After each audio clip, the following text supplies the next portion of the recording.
We all know the WWE isn't real, but that doesn't stop the masses of loyal fans from following this form of entertainment. Yet despite being scripted, it's seen its fair share of very real injuries suffered in the ring. From torn muscles and concussions to life-altering spinal injuries, this list will show that despite its reputation, WWE can sometimes get all too real. Triple H. During a 2001 Raw Tag Team matchup, wrestler Paul Levesque, aka Triple H, suffered an injury that would have left most of us crying on the ground. To the audience, the whole injury just looked like part of the routine, but it wasn't. Camera showed Triple H run into the ring and strike his opponent before falling awkwardly to the ground. The fall wasn't scripted because the wrestler had actually just torn his left quadriceps muscle. He struggled through the rest of the bout and ended up sidelined for 8 months as a result. John Cena. How painful and debilitating is a torn pectoral muscle? Just ask John Cena. The wrestler squared off against Mr. Kennedy in a 2007 episode of Raw. Early in the match, during what should have been a routine hip toss, Cena tore his right pectoral right from the bone. Obviously protecting his arm, Cena powered through the rest of the match. Predicted to be out of action for up to a year, he was amazingly back in the ring in just a few months. Kurt Angle. Perhaps one of the most anticipated matches of the 2000 SummerSlam was the final triple threat matchup with The Rock, Triple H, and Kurt Angle. Audiences watched as Triple H hauled Angle up on a ringside table to perform a signature finishing move. Unfortunately, the table gave way and Angle smashed his head. Knocked out, Angle came to and eventually found his way back into the ring, heavily concussed. In interviews afterwards, he says he doesn't remember much of what happened. Steve Austin. At SummerSlam 97, Steve Austin faced off against Owen Hart for the Intercontinental Championship. At one point in the match, Hart delivered a crushing pile driver to Austin. The only problem was it was just off in execution and smashed Austin's head into the mat. With his neck injured, Austin temporarily lost some of the feeling in his extremities, something quite obvious if you watch the rest of the match. This botched move left Austin with years of neck trouble, forcing him into an early retirement in 2003. Shawn Michaels. Wrestling fans everywhere were pretty excited when Shawn Michaels squared off against The Undertaker during the casket match at the 1998 Royal Rumble. Everything was going as planned until the moment The Undertaker picked up Michaels and threw him out of the ring.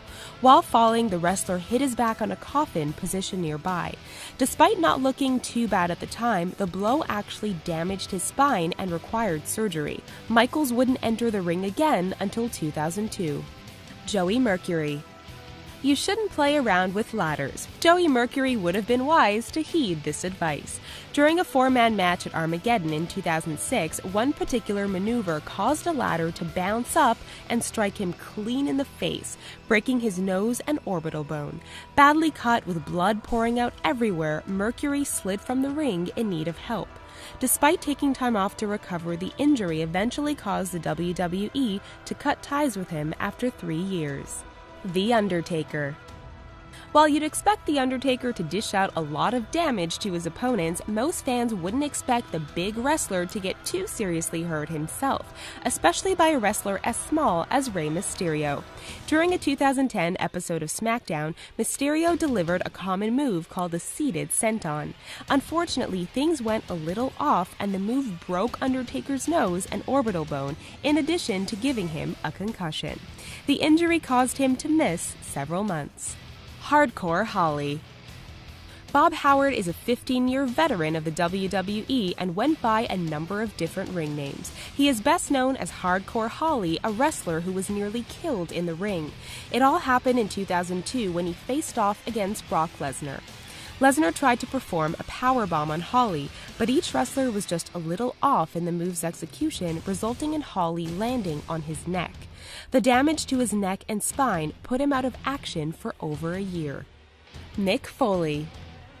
We could probably have a top 10 of just Mick Foley injuries. In his history of injuries, there's probably little that surpasses the 1998 King of the Ring matchup versus The Undertaker.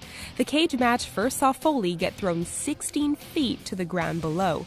He was then chokeslammed through the top of the cage, landing hard on the mat below, a move that made even The Undertaker think he was dead. With numerous puncture wounds, a concussion, dislocated shoulder and jaw, the moment was all summed up by the iconic picture of a bloody Foley, complete with a tooth coming out of his nose. Darren Drozdov. While other WWE wrestlers all suffered bad injuries, they also recovered to varying degrees and often re-entered the ring. Darren Drozdov is a different story. During a 1999 SmackDown taping, Droz faced off against D'Lo Brown. What should have been a standard matchup went horribly wrong during an attempted powerbomb. The move didn't work as intended, and Droz suffered a bad neck injury that left him permanently paralyzed. The match was never aired for the public to see. Always remember to play safe. Don't forget to subscribe to The Richest for incredible videos daily. Thank you for watching.